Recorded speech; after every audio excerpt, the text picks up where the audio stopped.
When Rome fell, its dark gods fell with it. But not simplicity and peace. I think that most of us recognize that contact with youth can revitalize the old and middle age. But among the secret doctrines of the ancient Romans were certain other dark and terrible beliefs about youth. The man about whom I, Richard Beckett, am to tell you, had become infected by these beliefs.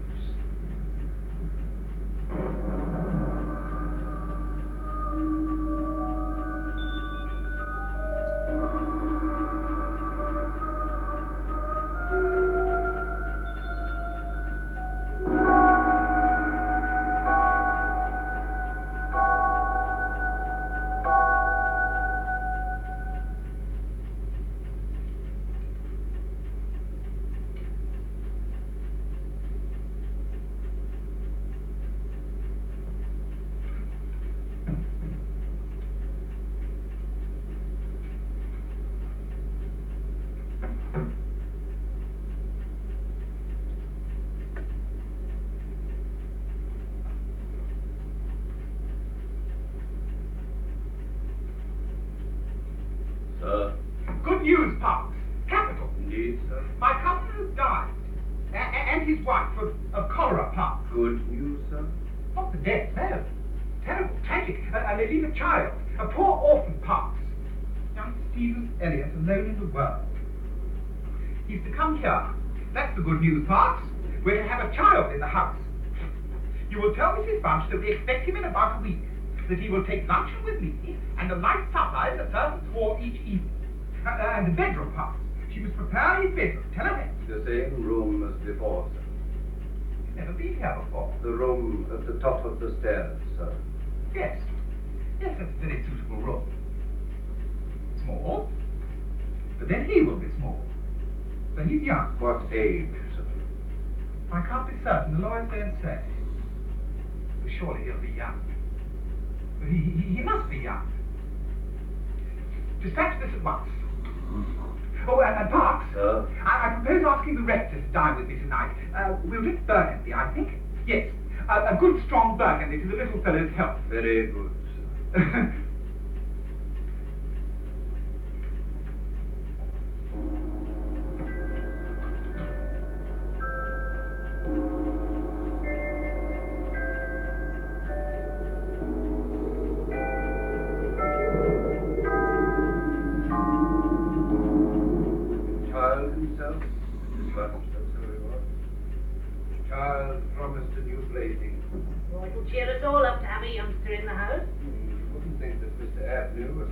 Gentleman scared to be cheered up.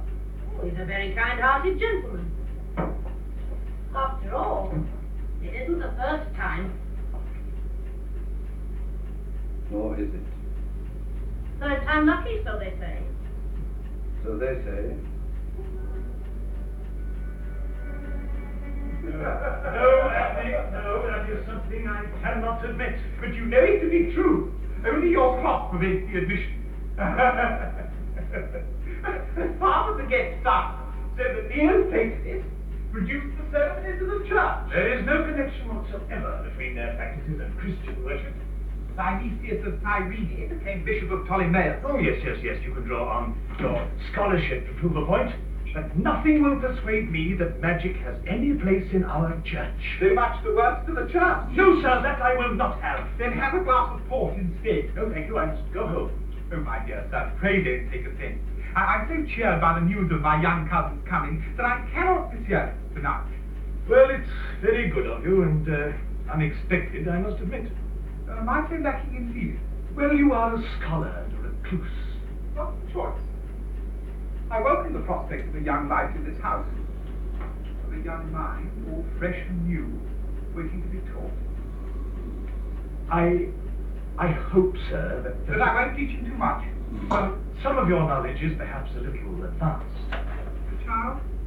Yes, a child, a young child, yes. I tell you what, here's an idea. You shall teach him Latin, I shall teach him Greek. How's that? If you wish. So my acting extravagances will be counted by your Roman rectitude. Splendid, splendid. Do you find much heat over there? Heat? You're warming your hands at an empty brazier. Oh, so I am. The warmth is in my heart.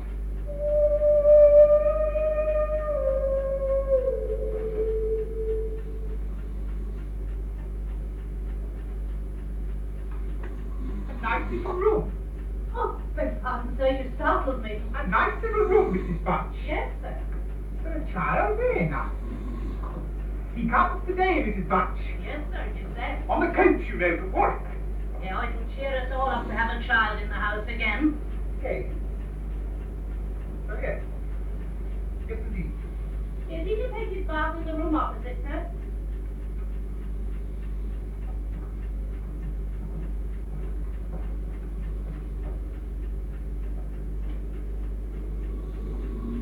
Open that door, Mrs. Bunch. Hasn't been used for years, sir. It may be locked. How is it? Oh, a bit dusty, sir. I'll clean it up. Is that it? Oh, yes, sir. Not so much as a spider. I thought something moved. Oh, that thing. Waving in the draught. I'll put a new one up. Never mind, Mrs. Bunch. The young man shall take his tub at the scullery. No need for you to carry water up all these stairs. Oh, that's all right, sir. No, it is not. I say he shall bath downstairs. But there he is. I've spoken to him. Master Stephen Elliot. It is! Yes, it is! My young cousin Stephen, I do declare. Bring his things in, Park, and shut the door. How old are you, my boy? Sir? Oh, how are you, Auntie? How, Very well. not too much tired by your journey to eat your supper? Yes. There's a good lad. And how old are you? 12 years old next birthday. And when is your birthday, my dear boy? 11th of September. 11th of September, eh? That's well, that's very well. You're hence, isn't it? Yes, I like to get these things down in my little book. Sure it's 12, certain. yes, quite. Right, sure. Well. Take him to Mrs. Bunch. Let him have his tea, supper, whatever it is. Very good.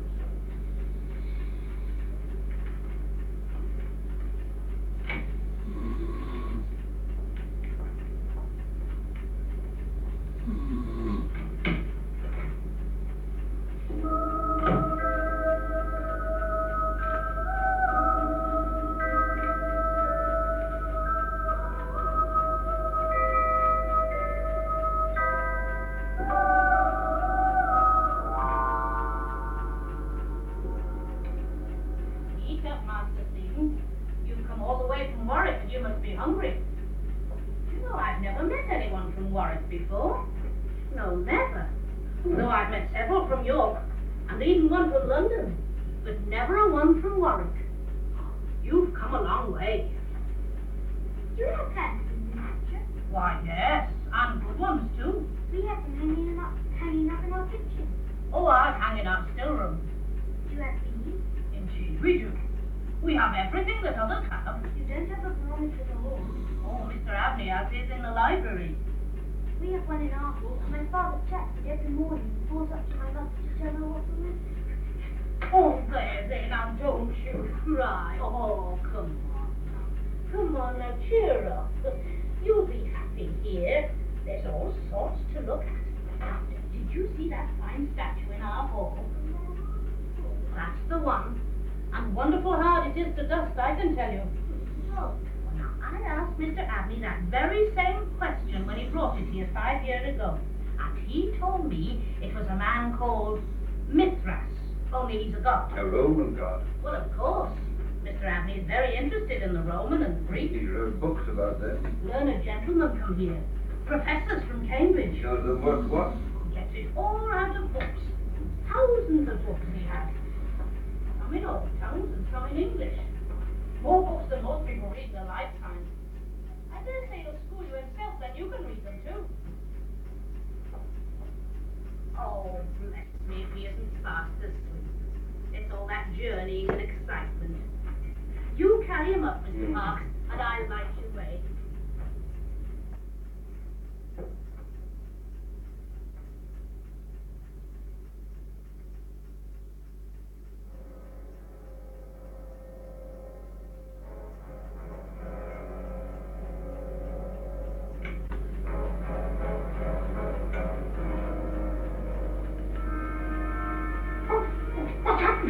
Is he hurt? Oh, Lord, no, sir. Just tired out. We're taking him up to his bed. Oh, thank goodness. Goodness, thank goodness. For a moment Dear me, I wouldn't for the world have anything happen to the poor child. Tuck him up well, Mrs. Bunch.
Let your head on, too.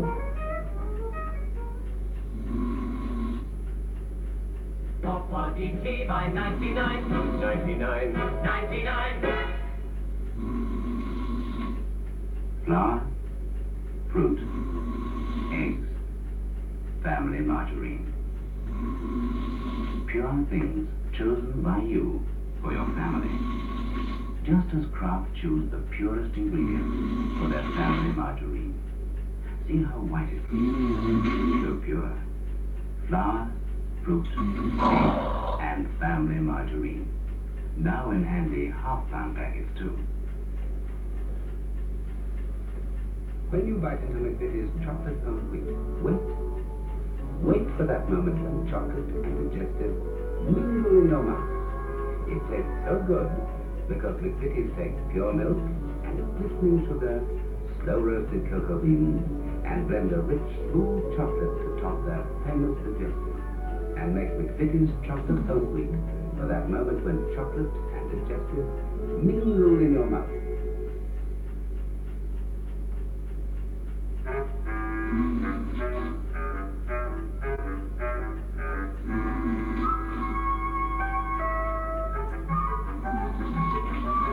Marmite for instant goodness.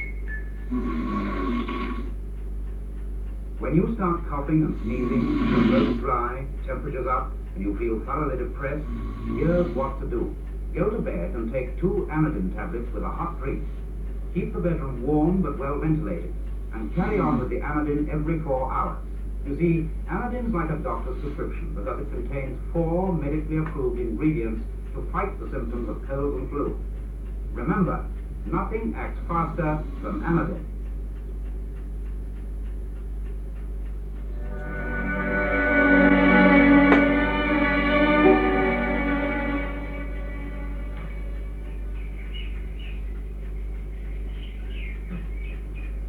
Oh, up and about, are you? And ready for your breakfast? Oh, belongs to Stanley. Bless you, yes, all the park out there. And the lake. Yeah, and the lake. And the woods beyond. Most of them. Can I go anywhere? Anywhere you like, my dear, but come and have your breakfast now. Who built that little house down there? Oh, Mr. Abney built that. And it's a temple. Like a church. Well, a heathen church. Why did he build it? For the look of it, of course, not to worship in. Oh, dear me, no. Why did I build it? Oh, bless you, how do I know why gentlemen like things? Now come on down after the rest of your breakfast. Oh, Parks, ask Master Stephen to come here. He's gone outdoors, sir. Running wild already? Come, let us see if we can find him. You've never seen my garden, have you? No, sir, not at the back. It has some interesting features. And he tucks up, you'll find me safely.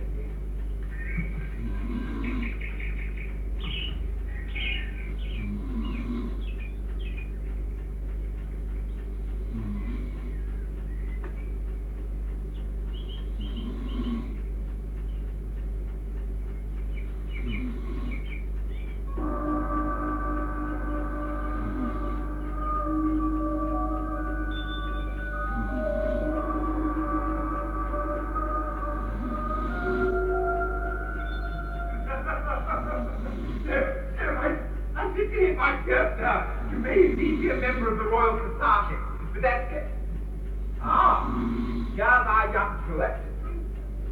This is the rest who is to teach you Latin each morning, while I counter with Greek after lunch, so that you may seek truth inter silva academia.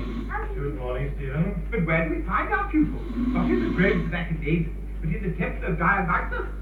Strange conceit, sir, for an English park. My point, nearly less. Remind you, an interesting god. Worship to unspeakable orgies. Yes, these votaries would tear their sacrificial victims apart and devour them. Under the impression, no doubt, that they thus consume the body and blood of their divinity. Quite absurd.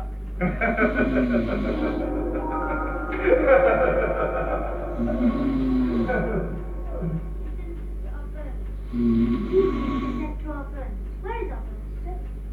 We call it hell. Noctis etque dies atri genus ditis. Ditis of dis, which was also hell. Stand open. Is it all about hell, sir? By no means. Virgil wrote about a great many things. Mr. Abbott says the Greeks and Egyptians had a far pleasanter hell than we have. Indeed. And the flames were thought of until Christianity began. And what did you say to that? I didn't know what. Then I will tell you.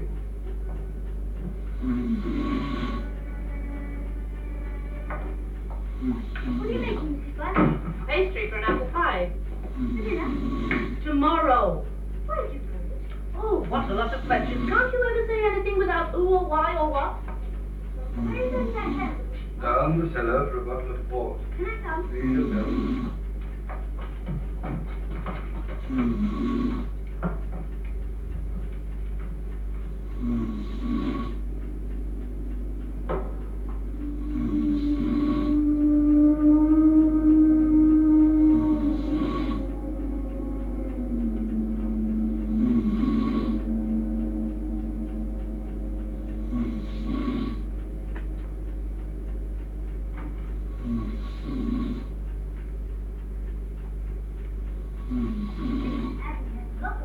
It keeps a decent cellar. How do you know which box is which? It's writ on the doors.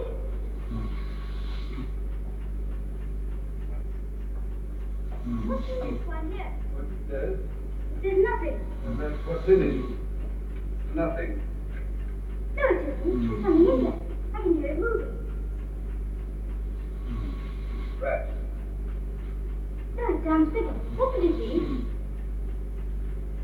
Better ask Mr. Anthony. He runs it for me. Why? Because it's his cellar, that's why. Come on.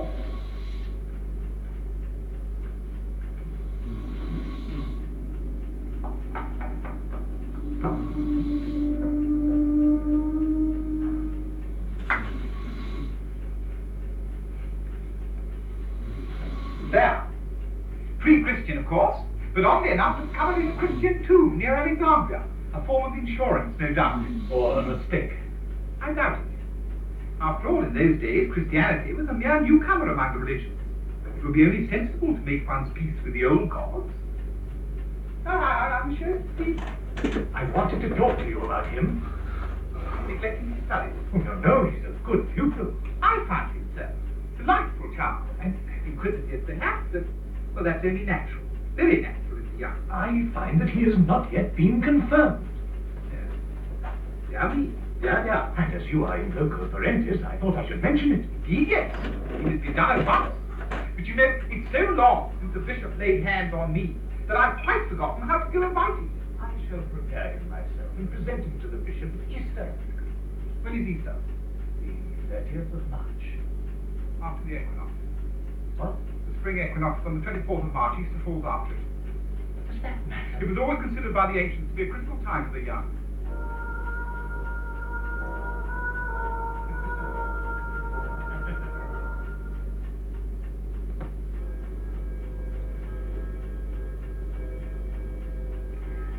That's enough work for tonight, surely, Master Stephen. My catechism. The doctor and the rector. Oh, I won't expect it all learned at once. Wouldn't have I visited my neighbour, Mrs. Buck? If you like, dear. Oh, no, if it's by the book, you'd better ask Mr. Parks. He's more accustomed to reading than I am.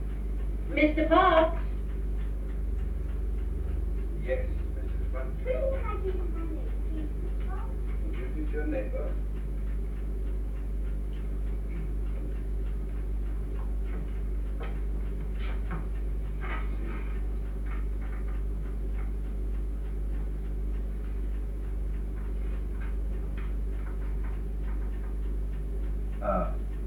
What is thy duty towards thy neighbor?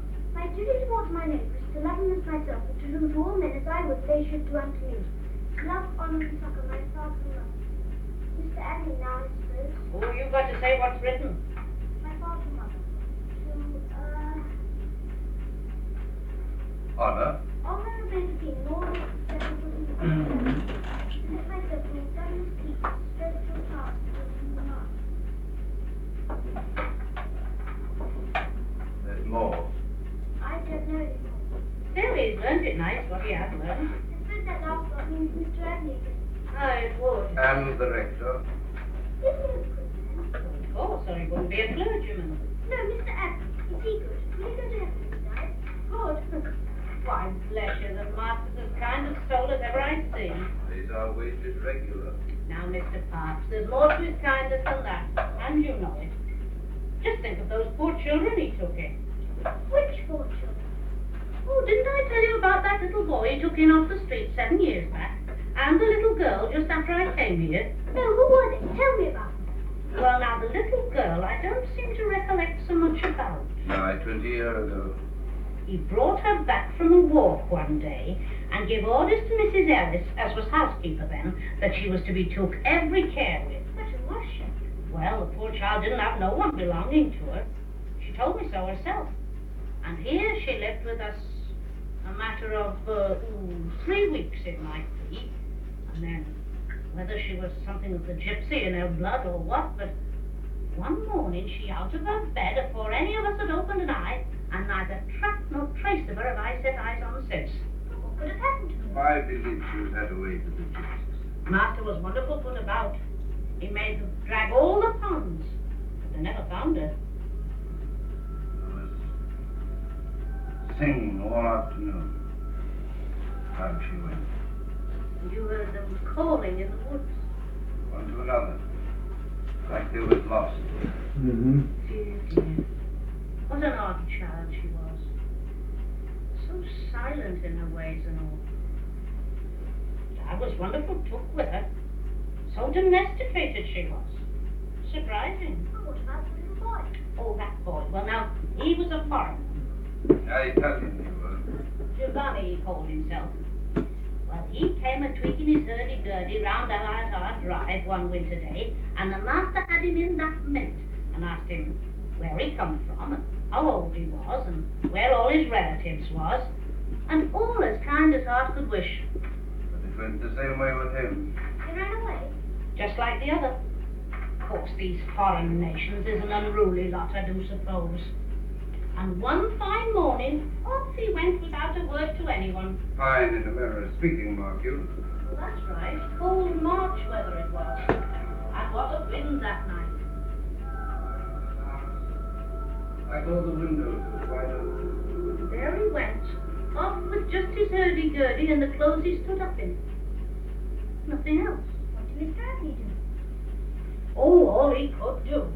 He inquired around for 10 mile or more, but never a word. Ingratitude. That's what it was, both times. Ingratitude. It certainly gave them everything. Toys to play with, food, clothes for the back.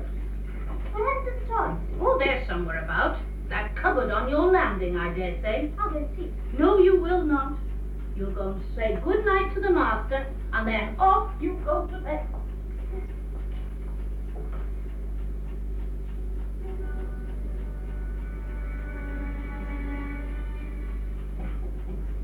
Come in. I've come to say good night. You're late. Mrs. Banks is telling me about the children. Indeed. How they ran away. And what did you think of that? They were very naughty. So they were. Good night, my boy. Good night. Be good. Sleep well.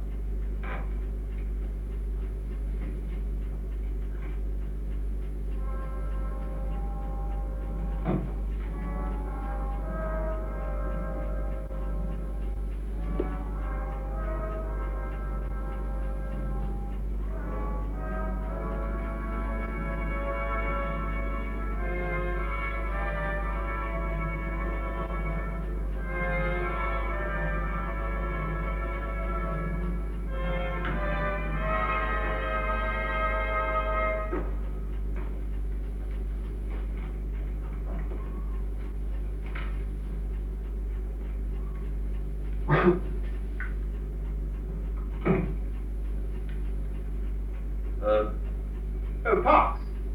Master Stephen tells me that Mrs. Bunch has been talking to him about those wretched children. I believe so, sir. Please inform her that I shall be obliged if she would say no more about them. Sir. And Parks.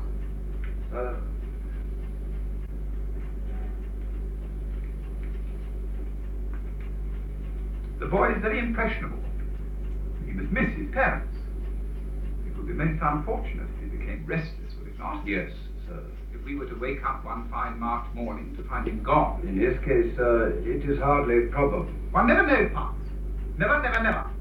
Young minds have strange ideas. So please instruct Mrs. Bunch. Very good.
Was it male or female? I think it was a girl. A girl? A girl, eh? A little girl. Now, these things interest me, Stephen. Tell me now, what did she say? Your son? She looked as if she was a kind of cry, but I can't be sure it's her. Well, someone else? No one else? And then? And then she began to move, and she left, so I woke up. Clever lad. There was no one there really, sir. It was only a dream. A strange fancy, yes. Well, the time of year, of course. The equinox approaches, when day and night are equal. Read Censorinus. No. Too difficult, lads. Take his advice and shut your window at night. Oh, yes. Be advised by Censorinus. And now, the Thucydides.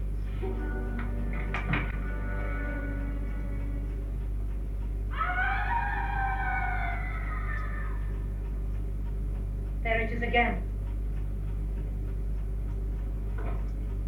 What did you say? That thing crying out. You've heard it, Mr. Parks. Beyond the lake. Fixed. January, February were here then. March. Mid-March. For all that, Well? I think back to the night the little girl went. They were crying then just so. It's the same time of the year. He keeps trying to get a tune out of that old barrel organ of Giovanni's. You won't. It's old, it's broke. That was a strange thing, too. The boy going off like that without it. You'd think he'd want that most of all. Seems not. I don't understand. There's lots our sort don't understand, but there are some things we know well enough. How a good place is hard to come by, only easy to lose. Mr. Abney's a good master. Oh, yes, sir. It'd be wicked to think he was anything else, especially on account of dreams and noises and the like. Oh, downright wicked. Anybody who thought that wouldn't deserve another place, nor they wouldn't find one. Oh, indeed, they wouldn't. So it's best to do our work and not heed fancies. That's what I do, Mr. Parker. Hmm.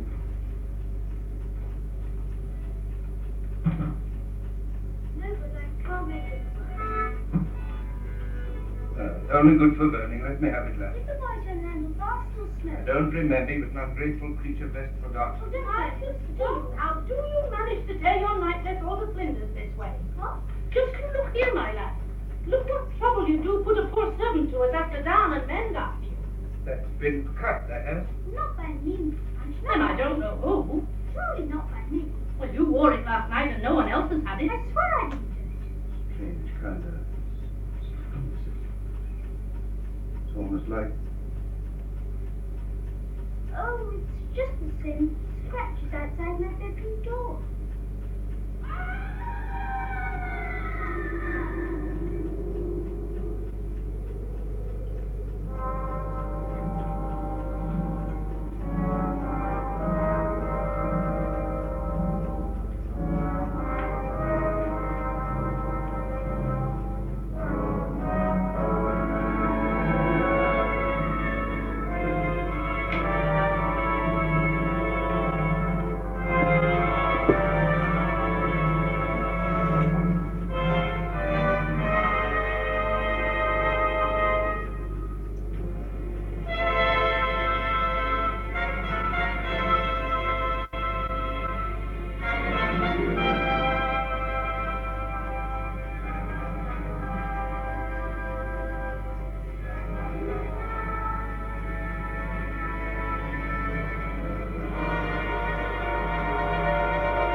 Whatever could have made those marks?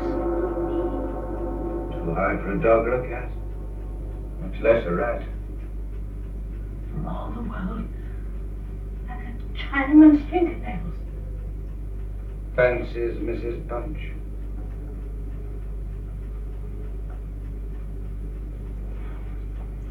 I wouldn't say nothing to the master if I were you, my dear.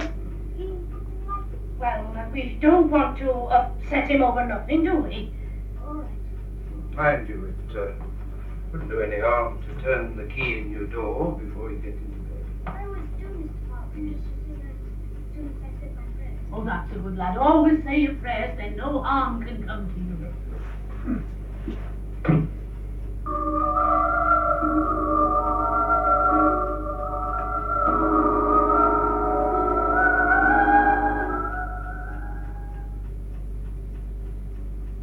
Does your Greek advance hand in hand with your Latin, Stephen? Not this last week or two, so Mr. Abney's been very occupied. With what?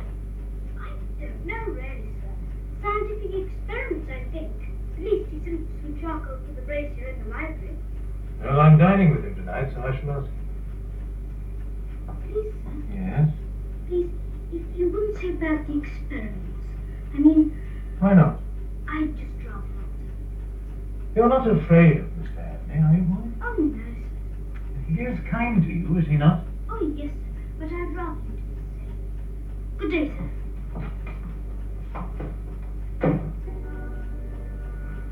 Claret for us tonight, Parks. The 93, I think. Yes, sir. And a bottle of port wine. The vintage port, sir. Yes, yes. Decant it and leave it in the library. Sir. One moment, my boy. That is all, Parker. Very good, sir.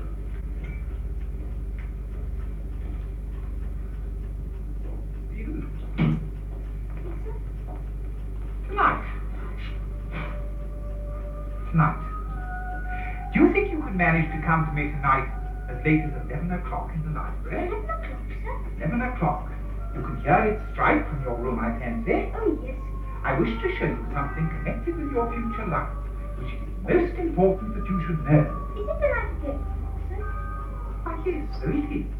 The 24th of March. I remembered what you said and I'd kept my window shut. There's a good lad.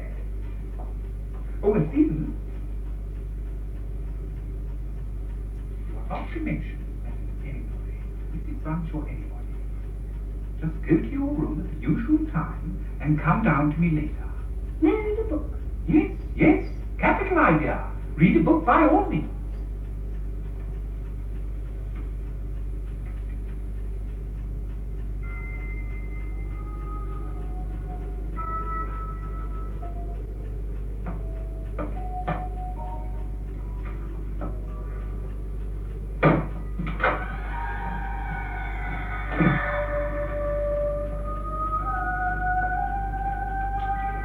Master's celebrating tonight. Carrington Port, and now he sends for a bottle of bourbon to be left in the library. Ought to be cold coming up from the cellar now. Says he won't be drinking it until later. The parson will go rolling home.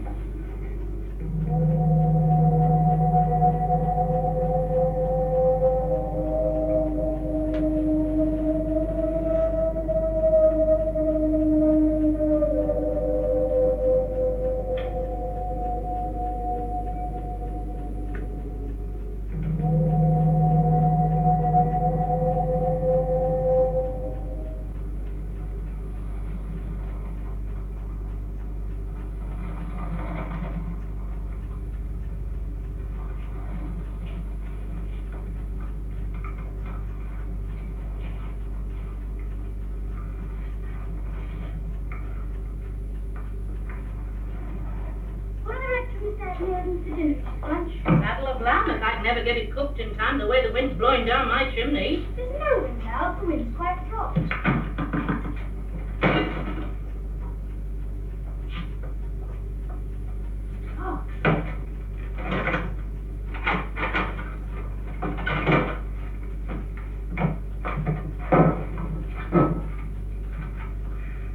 The master can get his own way of an evening. Either I get it in the daytime or not at all. Oh, what's wrong then? I don't know what it may be. Very like the rats or the wind in the cellar. But I don't like it. Well, you know, it's a surprising place for the rats, is the hall. I'm not denying that. And what's more, I've heard the tale of the rat that could speak. Now, Mr. Parks. I've never laid no confidence in it till now, but tonight if I demean myself to lay my ear by the door of the further bin, I pretty much could have heard what they were saying. There now, Mr. Parks, I've no patience with your fancies. Fancies? The same as you said. You go and lay your ear by the door of the further bin and you may prove my words this minute. Oh, what nonsense you do talk, Mr. Parks. You'll be frightening Master Stephen out of his wits. Master Stephen knows that I'm playing a joke on you, Mrs. Bunch.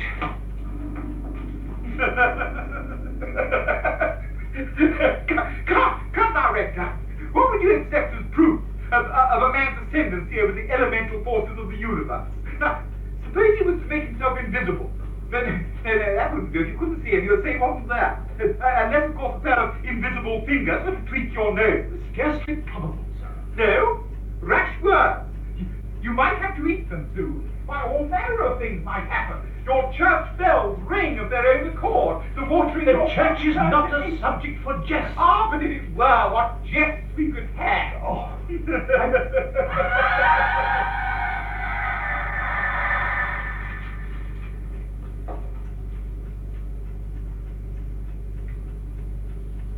Owls in your woods. They can do nothing. What? You've done nothing so far. Now they've left it too late. By tomorrow I shall have power over them. What are the owls? Why not? It was recorded of Simon Magus that he was able to fly in the air or assume any form he pleased, treat the Clementine recognition. Magic, sir, is either a childish illusion or something better left alone. It is no illusion. I must go home, it's late. 10 o'clock. I have to be up early. So have I, Rector. So have I. Thank you for your hospitality. A pleasure, my dear sir. I shall see you tomorrow. I wonder if you will see me. do I seem too full of jokes? I beg your pardon. I find myself greatly rejuvenated since Stephen's been staying here. Does he seem well to you? In what way? I don't know, sir, but lately I found him to be a little Restless? uneasy, rather. I would say restless. This causes the uneasiness, depend upon it. Youth and the season of the year work together in him. I've seen it before. Young people become unpredictable, moody. There's no saying what they will do next. Oh, I wouldn't put it as strongly as that. I would. But certainly I would. Forgive me if I see you out myself. I never care to disturb the servants at this hour. Good night, sir. And thank you. Good night. Good night.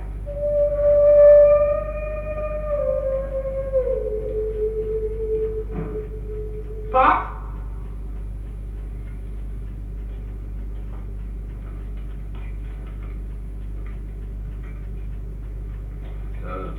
you may go to bed. The candles, sir. I will snuff them, Park. That will be all. Thank you, sir.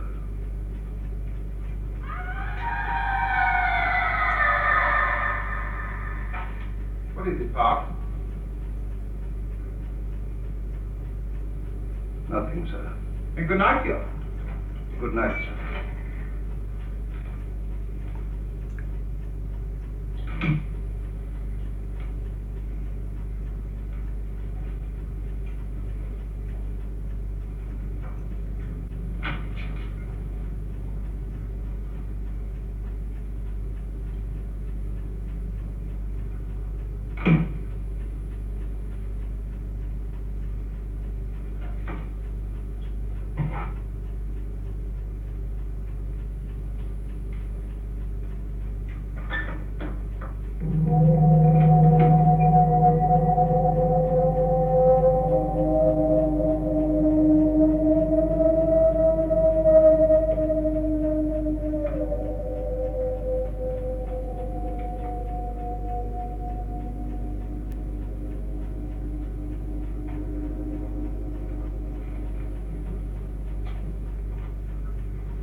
One day about noon, going towards my boat, I was exceedingly surprised with the print of a man's naked foot on the shore, which was very plain to be seen in the sand. I stood like one thunderstruck, or if I had seen an apparition.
Austin.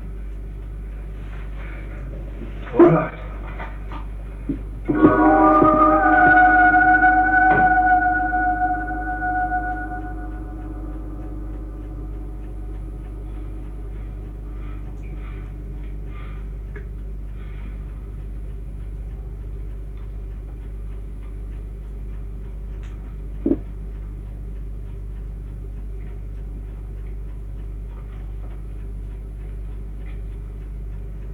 The men have finished in the cellar, sir. Yes. They found the boy Giovanni's body.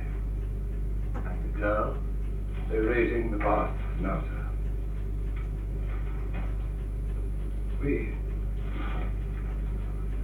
We knew nothing of this, sir. I swear. How should you? It was dreadful knowledge. This is what he wrote. A remarkable enlightenment of the spiritual faculties in man may be obtained by devouring the hearts of not less than 3 human beings under the age of 21 years. To the testing of the truth of this experiment, I have devoted the greater part of 20 years, selecting for this purpose...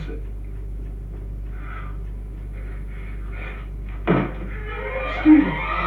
Come to me!